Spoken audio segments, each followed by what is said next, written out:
भारतीय नागरिक सुरक्षा संहिता 2023 की धारा 524 जो कुछ मामलों में कार्यपालक मजिस्ट्रेट को आवंटित कार्यों को बदलने की शक्ति, power to alter functions allocated to executive magistrate in certain cases से संबंधित है।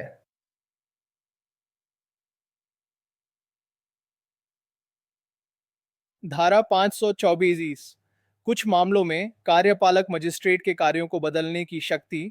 यह धारा राज्य सरकारों को एक विशेष परिस्थिति में कुछ निर्दिष्ट मामलों में कार्यपालक मजिस्ट्रेट एग्जीक्यूटिव मैजिस्ट्रेट को दिए गए कार्यों को प्रथम श्रेणी न्यायिक magistrate judicial magistrate of the first class को हस्तांतरित करने की शक्ति प्रदान करती है।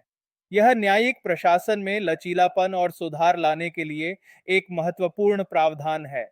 यदि किसी राज्य की विधानसभा लेजिस्लेटिव असेंबली एक संकल्प रेजोल्यूशन द्वारा अनुमति देती है तो राज्य सरकार उच्च न्यायालय हाई कोर्ट से परामर्श कंसल्टेशन के बाद अधिसूचना नोटिफिकेशन द्वारा निर्देश दे सकती है कि धारा 127 गैर कानूनी जमाव को तितर बितर करने का आदेश, 128 गैर कानूनी जमाव को तितर बितर करने के लिए सैन्य बल का प्रयोग, 129 गैर कानूनी जमाव को तितर बितर करने के लिए नागरिक बल का प्रयोग, 174 संस्वीकृति और कथनों को अभिलिखित करने की शक्ति और 166 भारत के बाहर अनुसंधान करने के लिए पत्र जारी करना में कार्यपालक मजिस्ट्रेट के संदर्भों को प्रथम श्रेणी न्यायिक मजिस्ट्रेट के संदर्भों के रूप में समझा जाएगा।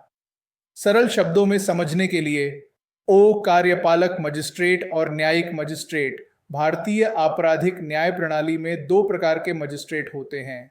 कार्यपालक मजिस्ट्रेट ये प्रशासनिक कार्यों जैसे कानून और व्यवस्था बनाए रखना, लाइसेंस जारी करना, भीड़ को नियंत्रित करना से संबंधित होते हैं और आमतौर पर राज्य सरकार के अधीन होते हैं।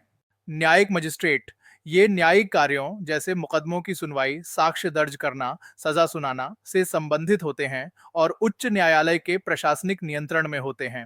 सामान्य स्थिति धारा 127, 128, 129, 164 और 166 में कुछ विशिष्ट कार्य जैसे भीड़ को तितर बितर करना या बयान दर्ज करना सामान्यतः कार्यपालक मजिस्ट्रेटों को सौंपे गए हैं।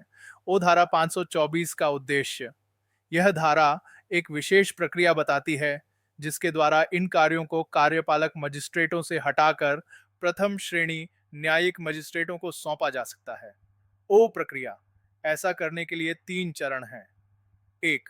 राज्य विधानसभा की अनुमति। सबसे पहले राज्य की विधानसभा को एक प्रस्ताव रेजोल्यूशन पारित करके इसकी अनुमति देनी होगी। यह सुनिश्चित करता है कि यह परिवर्तन विधायी सहमति से हो। 2. उच्च न्यायालय से परामर्श। राज्य सरकार को ऐसा कोई भी निर्देश देने से पहले संबंधित उच्च न्यायालय से परामर्श करना होगा। यह सुनिश्चित करता है कि न्यायिक प्रशासन पर पड़ने वाले प्रभावों को ध्यान में रखा जाए और विशेषज्ञ न्यायिक राय ली जाए। 3. सरकारी अधिसूचना। इन दोनों शर्तों के पूरा होने के बाद राज्य सरकार एक आधिकारिक अधिसूचना नोटिफिकेशन जारी करेगी। परिणाम। इस अधिसूचना के जारी होने के बाद भारतीय नागरिक सुरक्षा संहिता की धारा 127, 128, 129, 174 और 166 में जहां भी कार्यपालक मजिस्ट्रेट शब्द का उल्लेख होगा उसे प्रथम श्रेणी न्यायिक मजिस्ट्रेट के रूप में पढ़ा और समझा जाएगा। क्यों ऐसा किया जा सकता है? न्यायपालिका को मजबूत करना। कुछ राज्यों में न्यायिक कार्यों को पूरी तरह से न्यायपालिका के अधीन लाने की इच्छा होती है ताकि कार्यपालिका के हस्तक्षेप को कम किया जा सके। न्यायपालिका और कार्यपालिका का पृथक्करण। दक्षता में सुधार। कभी कभी यह महसूस किया जा सकता है कि न्यायिक मजिस्ट्रेट कुछ कार्यों को अधिक कुशलता से या निष्पक्षता से कर सकते हैं। जनता का विश्वास। न्यायिक मजिस्ट्रेटों को अक्सर अधिक न्यायिक अनुभव और प्रशिक्षण होता है जिससे जनता का विश्वास बढ़ सकता है। इस धारा का समग्र महत्व।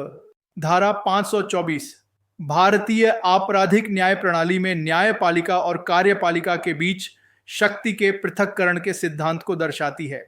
यह राज्य सरकारों को विधानसभा की सहमति और उच्च न्यायालय के परामर्श से कुछ प्रशासनिक कार्यों को न्यायिक क्षेत्र में स्थानांतरित करने की सुविधा प्रदान करती है। जिससे न्यायिक प्रक्रिया की स्वतंत्रता और निष्पक्षता को मजबूत किया जा सके। यह राज्य विशिष्ट न्यायिक सुधारों के लिए एक महत्वपूर्ण कानूनी उपकरण है। भारतीय नागरिक सुरक्षा संहिता 2023 की धारा 525, जो वे मामले जिनमें न्यायाधीश या मजिस्ट्रेट व्यक्तिगत रूप से हितबद्ध हों, केसेस इन विच जज और मैजिस्ट्रेट इज पर्सनली इंटरेस्टेड, से संबंधित है। धारा 525, जब न्यायाधीश या मजिस्ट्रेट व्यक्तिगत रूप से हितबद्ध हों, यह धारा न्यायिक निष्पक्षता के एक मौलिक सिद्धांत को स्थापित करती है। कोई भी न्यायाधीश या मजिस्ट्रेट ऐसे किसी मामले की सुनवाई या उसे विचारण के लिए सुपुर्द नहीं करेगा जिसमें वह स्वयं एक पक्ष हो या व्यक्तिगत रूप से हितबद्ध, पर्सनली इंटरेस्टेड हो। यह सुनिश्चित करता है कि न्याय निष्पक्ष और बिना किसी पूर्वाग्रह के दिया जाए।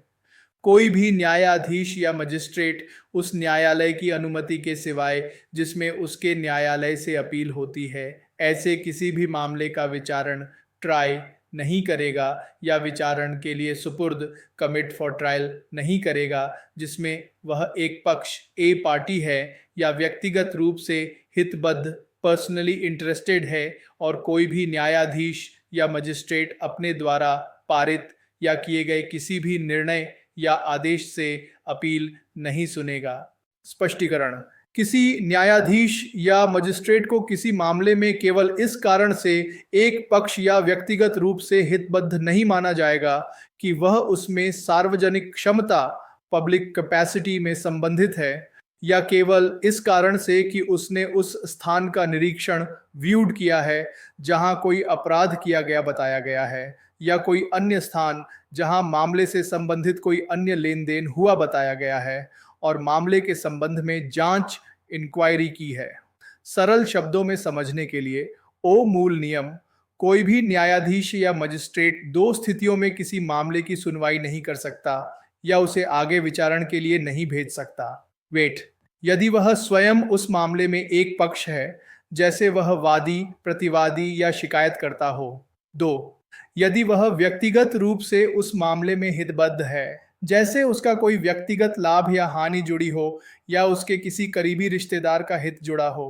ओ अपवाद: वह ऐसा तभी कर सकता है जब उस ऊपरी अदालत की अनुमति मिल जाए जहां से उसके फैसले के खिलाफ अपील की जा सकती है। यह सुनिश्चित करता है कि अपवाद केवल असाधारण परिस्थितियों में और उच्च न्यायिक प्राधिकार के अनुमोदन से ही लागू हो।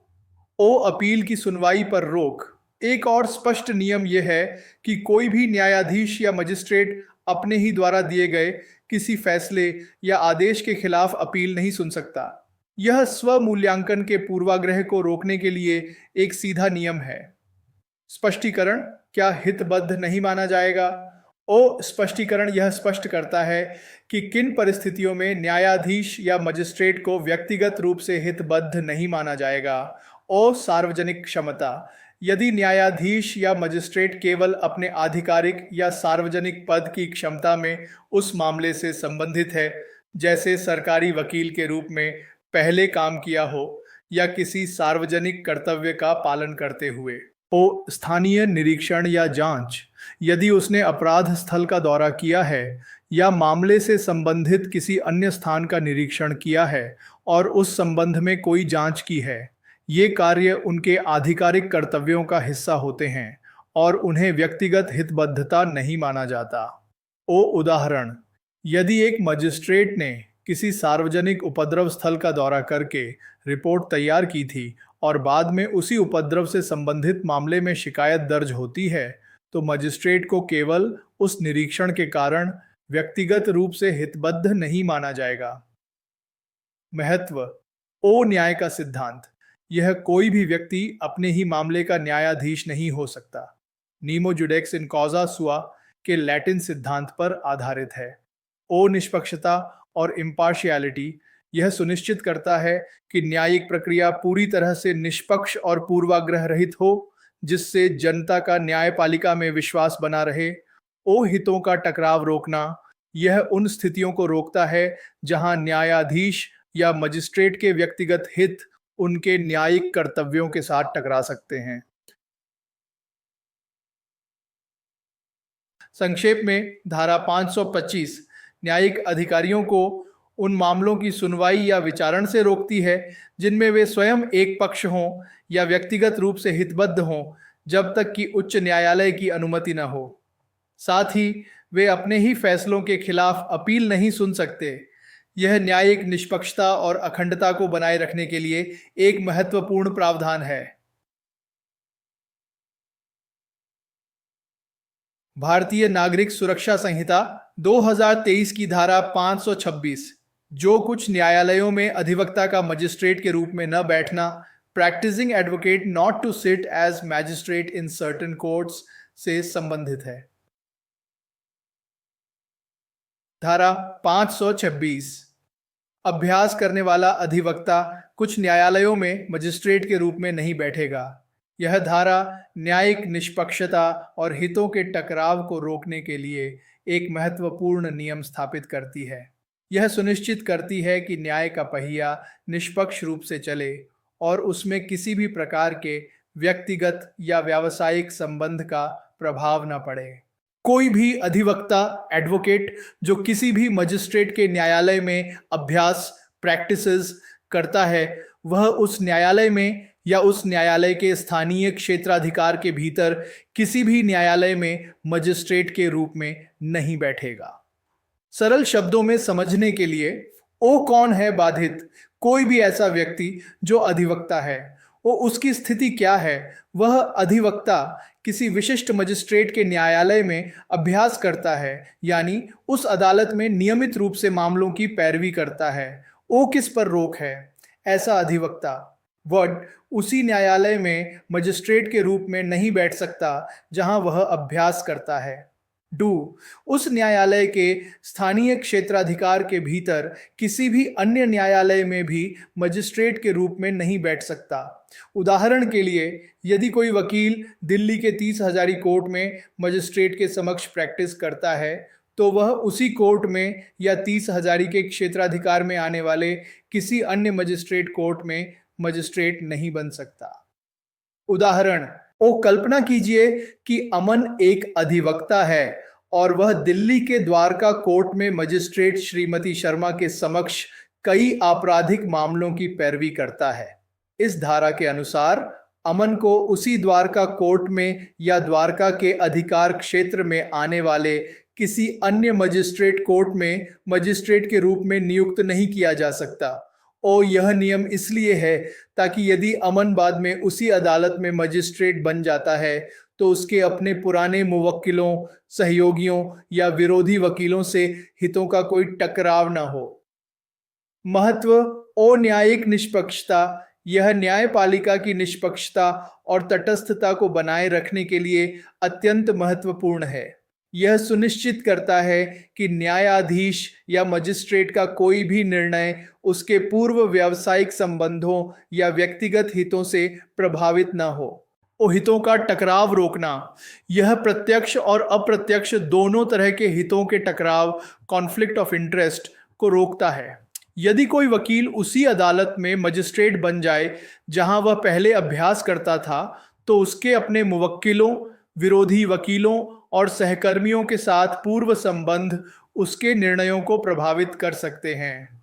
सार्वजनिक विश्वास यह जनता के मन में न्यायपालिका के प्रति विश्वास को बनाए रखता है।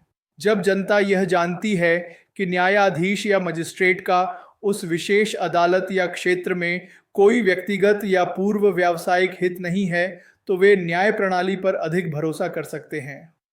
नैतिक आचार संहिता यह न्यायिक आचार संहिता का एक महत्वपूर्ण हिस्सा है जो न्यायिक अधिकारियों से उच्चतम स्तर की नैतिकता और अखंडता बनाए रखने की अपेक्षा करता है। संक्षेप में, धारा 526 यह स्पष्ट करती है कि एक अभ्यास करने वाला अधिवक्ता उसी मजिस्ट्रेट के न्यायालय में या उसके स्थानीय क्षेत्राधिकार में आने वाले किसी अन्य न्यायालय में मजिस्ट्रेट के रूप में नियुक्त नहीं हो सकता। यह न्यायिक निष्पक्षता बनाए रखने और हितों के टकराव को रोकने के लिए एक मूलभूत प्रावधान है, जिससे न्यायपालिका में जनता का विश्वास बना रहे। भारतीय नागरिक सुरक्षा संहिता 2023 की धारा 547, जो बिक्री से संबंधित लोक सेवक का संपत्ति खरीदना या बोली लगाना वर्जित, public servant concerned in sale not to purchase और बिड फॉर प्रॉपर्टी से संबंधित है। धारा 527, बिक्री से संबंधित लोक सेवक का संपत्ति खरीदना या बोली लगाना वर्जित। यह धारा सार्वजनिक अधिकारियों द्वारा हितों के टकराव, कॉन्फ्लिक्ट ऑफ इंटरेस्ट और भ्रष्टाचार, करप्शन को रोकने के लिए एक सीधा और महत्वपूर्ण नियम स्थापित करती है। यह सुनिश्चित करती है कि सार्वजनिक संपत्ति की बिक्री निष्पक्ष और पारदर्शी तरीके से हो। एक लोक सेवक, पब्लिक सर्वेंट, जिसका इस संहिता के अधीन किसी संपत्ति की बिक्री के संबंध में कोई कर्तव्य, ड्यूटी टू परफॉर्म है, वह उस संपत्ति को खरीद नहीं सकेगा और न ही उसके लिए बोली लगा सकेगा। सरल शब्दों में समझने के लिए, ओ कौन है प्रतिबंधित? कोई भी लोक सेवक, जैसे सरकारी अधिकारी, कर्मचारी। जो, ओ किस स्थिति में? जिसका कोई भी कर्तव्य या जिम्मेदारी इस भारतीय नागरिक सुरक्षा संहिता के तहत किसी संपत्ति की बिक्री से संबंधित हो। उदाहरण के लिए, कोई अधिकारी जो नीलामी का आयोजन कर रहा है, बिक्री की देखरेख कर रहा है या संपत्ति का मूल्यांकन कर रहा है। ओ क्या वर्जित है? ऐसा लोक सेवक न तो उस संपत्ति को स्वयं खरीद सकता है और न ही उसकी नीलामी में बोली लगा सकता है। उदाहरण, ओ एक पुलिस अधिकारी को एक जब्त की गई संपत्ति की नीलामी प्रक्रिया की निगरानी का काम सौंपा गया है। इस धारा के अनुसार वह अधिकारी उस नीलामी में भाग नहीं ले सकता और न ही उस संपत्ति को खरीद सकता है। ओ एक मजिस्ट्रेट को किसी लावारिस संपत्ति को बेचने का आदेश देने और उसकी प्रक्रिया को देखने का अधिकार है। वह मजिस्ट्रेट उस संपत्ति को खुद नहीं खरीद सकता। महत्व, ओ हितों का टकराव रोकना।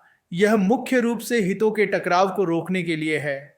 यदि कोई लोक सेवक जो बिक्री प्रक्रिया से जुड़ा है खुद ही संपत्ति खरीदता है या बोली लगाता है, तो उसके पास अंदरूनी जानकारी या अपने पद का दुरुपयोग करके अनुचित लाभ उठाने का प्रलोभन हो सकता है। ओ पारदर्शिता और निष्पक्षता।